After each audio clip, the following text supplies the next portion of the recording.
आता ज्यावेळी मी सातारमध्ये होतो, राहणार कुठं, खाणार एसटी स्टँडवरती झोपलो होतो. रात्री 2 वाजता पोलिसांनी मला ते काठीण डोसलं, इथं झोपायचं नाही. का झोपणार इथं? म्हटलं साहेब माझं इथं कोणी नातेवाईक नाही, ओळखीचं नाही. रात्री 11 ते पहाटे 5 कॅन्टीनमध्ये वेटरचं काम करायचो आणि दिवसा मी ITI करायचो. बाहेरच्या 45 देशामध्ये Sri Lanka, Saudi Arabia, Nigeria, Kenya, Botswana, South Africa, Tanzania, Ethiopia, Uganda, Dubai, Ras al Khaimah, Fujairah, Sharjah, Iran, Iraq, Sudan एवढ्या देशामध्ये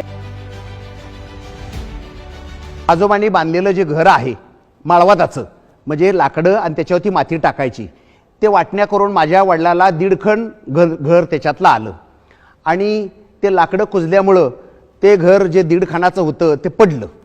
आता त्याच्यानंतर राहायचं कुठं? वडिलांनी आईला सांगितलं, हे बघ आपण रानात राहायला जाऊया.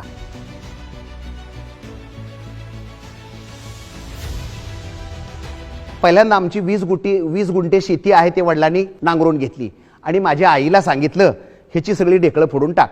दुपारी 2 ते 3 वाजलेल्या होत्या आणि त्या उन्हाचा रग तुम्हाला माहित आहे, आजही ग्रामीण भागामध्ये अंगभर कपडे नसतात. आणि अशा परिस्थितीमध्ये की मलाही त्या पिरियडमध्ये मला अंगभर कपडे नव्हते, आई एकटी ढेकळं फोडते येऊन मला वाटलं की चला आपण थोडंसं आईला मदत करावी. मी छोटीशी कुदळ घेतली आणि आईला ढेकळं फोडायला सुरुवात केली.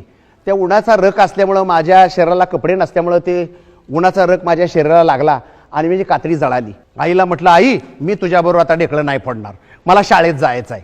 आईनं एका गुरुवारी बाजाराला जाऊन त्या गोंदवल्यातनं मला खाकी चड्डी, पांढरा शर्ट आणि टोपी घेऊन आली आणि त्याच्यानंतर मला सोमवारी आईनं माझ्या बोटाला धरलं आणि जीवन शिक्षा विद्या मंदिर लोधवडं इथं मला शाळेत घेऊन गेली. गुरुजीला सांगितलं, गुरुजी माझ्या पोराला शाळेत घ्या.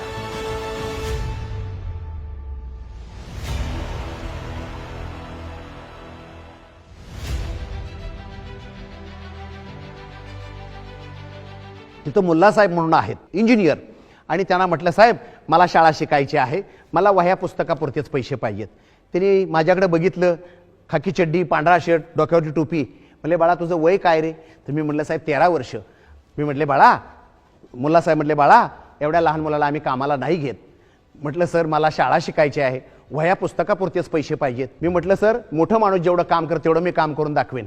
आणि त्या मुल्लासाहेबांनी सकाळी तिथं मी त्या कामाला गेलो.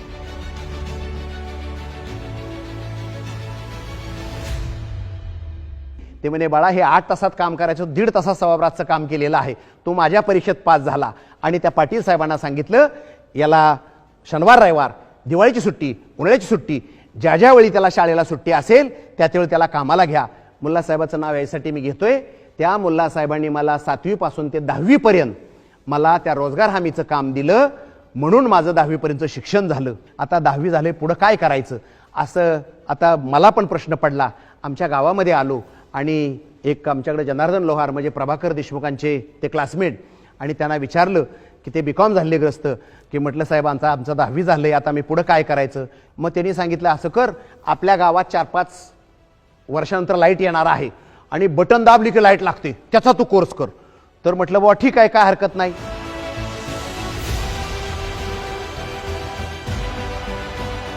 ते इंडस्ट्रियल ट्रेनिंग इन्स्टिट्यूट असं लिहिलं होतं. त्या वॉचमनला विचारलं की मला बटन दाबले की लाईट लागते, त्याचा कोर्स करायचा आहे. त्यांनी सांगितलं तुम्ही आतमध्ये कोणाला तरी विचारला. एक सर जात होते त्या वरांड्यातनं, त्यांना म्हटलं मला बटन दाबले की लाईट लागते, त्याचा कोर्स करायचा आहे. ते म्हणले तुम्ही वायरमनला अर्ज करा. ते साध्या पांढऱ्या कागदावरती का अर्ज केला, त्या पत्र्याच्या पेटीमध्ये तो टाकला आणि त्याच्यानंतर 8 दिवसानंतर मला त्यांचं बोलवून आलं आणि ते झाल्यानंतर माझी इंटरव्ह्यू झाली. मला ITIला सिलेक्शन झालं. आता ज्यावेळी मी सातारमध्ये होतो, राहणार कुठं, खाणार एसटी स्टँडवरती झोपलो होतो. रात्री 2 वाजता पोलिसांनी मला ते काठीण डोसलं, इथं झोपायचं नाही. का झोपणार इथं? म्हटलं साहेब माझं इथं कोणी नातेवाईक नाही, ओळखीचं नाही आहे. तर म्हणजे इथं नाही झोपायचं. ती पत्र्याची पिठी डोक्यावर घेतली आणि गेटच्या बाहेर गेलो. तिथून बघतो की ते पोलीस कधी जातात, 1 तासा 2 तासांनी ते पोलीस गेले. परत तिथं मी आलो आणि त्याच्यानंतर म्हटलं की आपल्याला 2 वर्ष इथं काढायचे आहेत. आपल्याला असं जर केलं तर आपलं ITचं शिक्षण कसं होणार? सातारचं इन्स्टी कॅन्टीन आहे.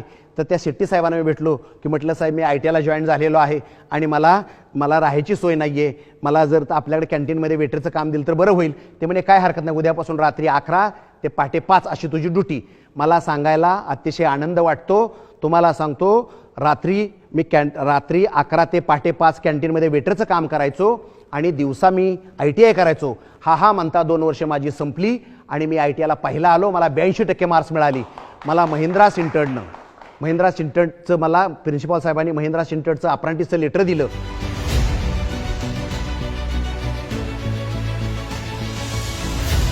म्हटलं आजी मला पुण्याला जायचं आहे, मला 20 रुपये उसने दे, मी कामाला लागलो की तुझे पैसे मी आणून देईन.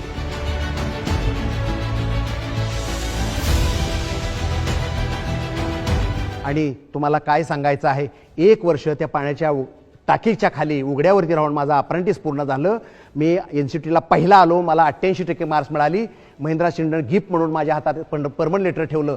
माझी जी गरिबी होती ते आता चांगले सुखाचे दिवस आले.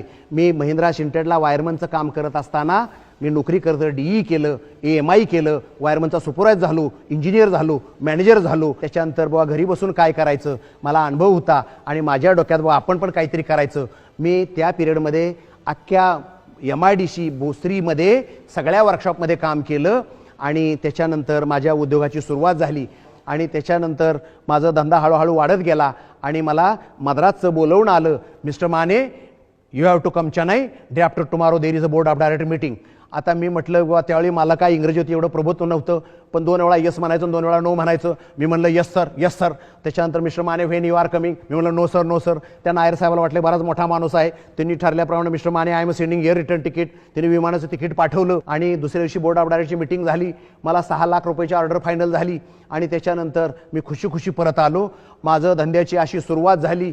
आज तुम्हाला सांगतो, भारतामध्ये मद्रासपासून दिल्लीपर्यंत आणि मुंबईपासून कलकत्त्यापर्यंत जेवढं काय थर्माकोल बनतं त्यातलं 80% थर्माकोल माझ्या मशीनमधनं बनतं. भारतात 128 प्रोजेक्ट दिले, 12,000 लोकांना रोजगार मिळाला.